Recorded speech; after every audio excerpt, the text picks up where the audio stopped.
అనే పోస్ట్కి రావాలంటే శతక్రతు 100 యజ్ఞములు చేస్తే ఇంద్రుడు అవ్వచ్చట. అట్లా వీరందరినీ ఎవరు ఆరాధన చేస్తారట? తాత్కాలికమైన ఫలితాల కోసం అట, భౌతికమైన కోరికల కోసం అండి.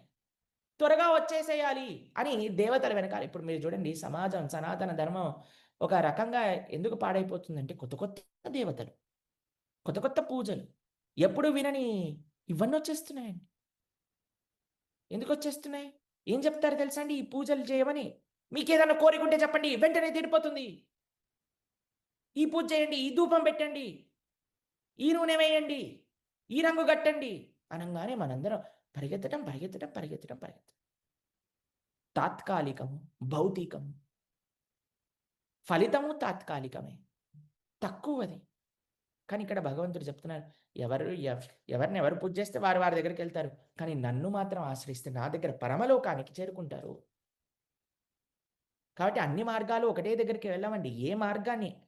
మీరు ఏ మార్గాన్ని చూస్ చేసుకుంటే, నేను ఐఐటీలో చదువుతా అంటే ఐఐటీలో చదువుకుంటే దాని ఫలితం ఒకలాగా ఉంటుంది.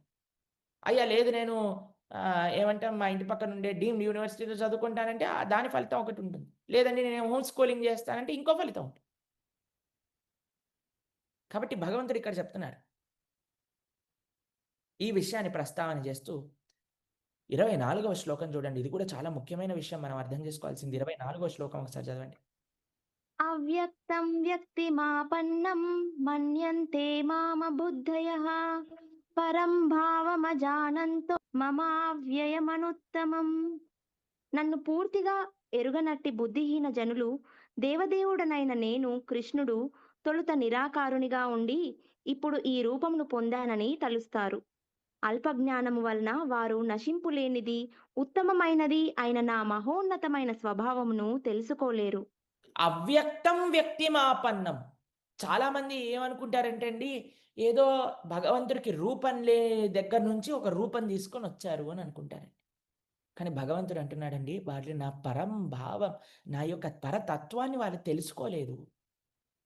భగవంతుడు ఏదో నిరాకారంలో నుంచి ఆకారం తీసుకొని రాలేదండి. స్వామి ఎప్పుడు నిత్యంగా అదే రూపంతో, కృష్ణుడు ఎలా అయితే ఉన్నారో అలానే ఉన్నారండి ఆయన యొక్క లోకంలో.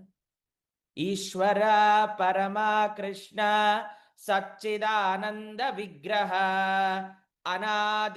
ఆదిర్ గోవింద సర్వకారణ కారణం.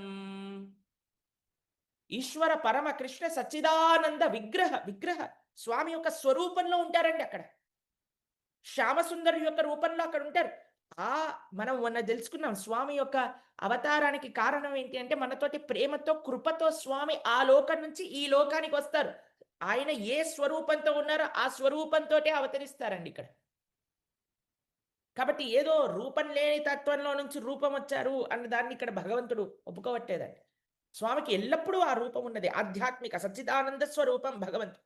ఈశ్వర పరమ కృష్ణ సచ్చి ఆనంద విగ్రహ ఆదిర్ గోవింద సర్వకారణ కారణం. తన భక్తులతో, గోపికలతో, గోపాలబాలులతో, యశోదతో, నందమహారాజ్తో, రాధారాణితో, గోపికలతో స్వామి ఉన్న ఆ ప్రదేశం నుంచి స్వామి అలాగా వైకుంఠం నుంచి ఈ లోకానికి దిగి వస్తారట, మనందరిపైన కృపతో మనందరినీ ఆశీర్వదించడానికి. ఇదొక పెద్ద మిస్కన్సెప్షన్ అండి. ఈ 3 శ్లోకములలో 3 మిస్కన్సెప్షన్స్ని దూరం చేసేస్తున్నారండి భగవంతుడు. వీరందరూ కూడా అన్ని డిపార్ట్మెంట్లలో సేవ చేసేవారందరూ ఎలా అయితే మినిస్ట్రీసో అందరూ కూడా ప్రైమ్ మినిస్టర్కి ఎలా అయితే రిపోర్ట్ చేస్తారో, ప్రైమ్ మినిస్టర్కి అనుగుణంగా ఉంటారు, భగవంతుడికి అనుగుణంగా అన్ని దేవతలు పని. రెండవ దాంట్లో ఏదో రూపం లేని తత్వం నుంచి భగవంతుడు రాలేదండి. ఆయనకు ఆ రూపం ఎప్పుడూ ఉన్నది. అది ఆయన పరమస్వరూపము. దాని తర్వాత 25వ శ్లోకం ఒకసారి చదువుదాం. 25వ శ్లోకం యొక్క భావం తెలుసుకుందాం. నాహం ప్రకాశః సర్వస్య యోగమాయా సమావృతః మూఢోయం నాభిజానాతి లోకో మామజమవ్యయం. మూఢులకు బుద్ధిహీనులకు ఎన్నడూ వ్యక్తము కాను. వారికి నేను నా అంతరంగ శక్తిచే కప్పబడి ఉంటాను. అందుకే నేను పుట్టుక లేనివాడనని నశింపు లేనివాడనని వారు ఎరుగరు. చూడండి, భగవంతుడు వాడికి పుట్టుక లేదండి. పుట్టుక లేకపోయినా సరే మన కోసం అవతరిస్తున్నాడండి. కేవలం మన కోసం ప్రేమతో, మన పైన కృపతో, మనల్ని మనల్ని ఎలాగైనా సరే ఆకర్షించాలి, మనల్ని ఎలాగైనా సరే ఈ సంసార సాగరం నుంచి కాపాడాలి అనే ఒక ఒక తత్పరతో భగవంతుడు అవతరిస్తారు. కానీ ఎవరైతే మూర్ఖులున్నారో క్రి ఆయన కూడా మనలాంటి మనిషే. ఆ! ఆయన ఏం గొప్పవాడు, ఆయనకేముంది గొప్పతనము ఇలా మాట్లాడతారో, భగవంతుడిని కూడా అసూయ చేసేవాళ్ళు, భగవంతుడంటే ద్వేషం ఉన్నవాళ్ళు కూడా ఉన్నారండి తెలుసునా మీకు? భగవంతుడి పట్ల అసూయ ఎందుకు కలుగుతుందో తెలుసా అండి? మనం భగవంతుడిలా ఉండాలి అనే ఒక కోరిక మనకుంటుంది కాబట్టి. భగవంతుడంటే కూడా అసూయ కలుగుతుందండి. అదేంటి నేను ఆనందించాల్సింది ఈయన ఆనందిస్తున్నాడు. ఆనందం చూసి ద్వేషం కూడా ముందు ముందు చెప్తాడండి స్వామి ఈ విషయాల గురించి. 26వ శ్లోకం ఒకసారి చదవండి. వేదాహం సమతీతాని వర్తమానాని చార్జున భవిష్యాని చ భూతాని మాం తు వేద న కశ్చన. ఓ అర్జున, దేవాది దేవునిగా నేను గతంలో జరిగిపోయిన సమస్తమును, ప్రస్తుతము జరుగుతున్న సమస్తమును, జరగబోయే వాటినన్నింటినీ ఎరిగి ఉన్నాను. నాకు జీవులందరూ కూడా తెలుసు, కానీ నన్నెవ్వరూ ఎరుగరు. చూసారా? భగవంతుడి యొక్క తత్వం భగవంతుడు అన్నీ తెలుసటండి. జీవులందరూ తెలుసటండి. ఏం జరుగుతుంది? ఏం జరగబోతుంది? ఏం జరిగింది? అన్నీ తెలుసటండి.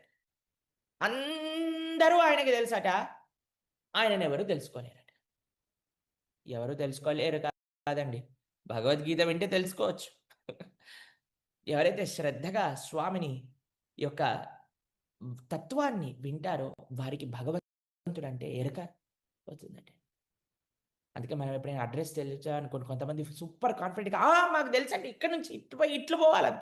ఎందుకంటే వారికి తెలిసి ఇక్కడి నుంచి అక్కడికెళ్తే ఆ ఇల్లొస్తుంది. అలా మనకు కూడా భగవంతుడి గురించి తెలుసుకోవచ్చండి. మనం కూడా భగవద్గీత విన్నామనుకోండి, మనం కూడా కాన్ఫిడెంట్‌గా కృష్ణుడా ఇది తత్వము, భగవంతుడా ఇది తత్వము, ధర్మమా ఇది అని చెప్పేయొచ్చు. మనకి అవగాహన ఉండాలి. ఇప్పుడు మనకి సనాతన ధర్మంలో లేకుండా ఉండేదేంటి అంటే అవగాహన తక్కువైపోయింది. కానీ ఇప్పుడు మనం ఏం చేస్తున్నాం? ఆ అవగాహన పెంచుకుంటున్నాం మనం. ఆధ్యాత్మికత, నిజమైన ఆధ్యాత్మికత అంటే ఏంటి అనేది మనం ఈ భగవద్గీత ప్రవచనాల ద్వారా అర్థం చేసుకునే ప్రయత్నం చేస్తాం. కేవలం భగవద్గీత కాదండి. మీకో విషయం చెప్తాను. ప్రతిరోజు ప్రొద్దున్నే నిత్యం భాగవత సేవయ అనే ప్రవచనముల ద్వారా భాగవతాన్ని అధ్యయనం చేస్తున్నాం. మొట్టమొదటి స్కందం శ్రీమద్ భాగవతం ప్రతిరోజు 6:45కి యాక్చువల్‌గా యోగా క్లాస్‌తో ప్రారంభమవుతుందండి విశేషంగా యోగా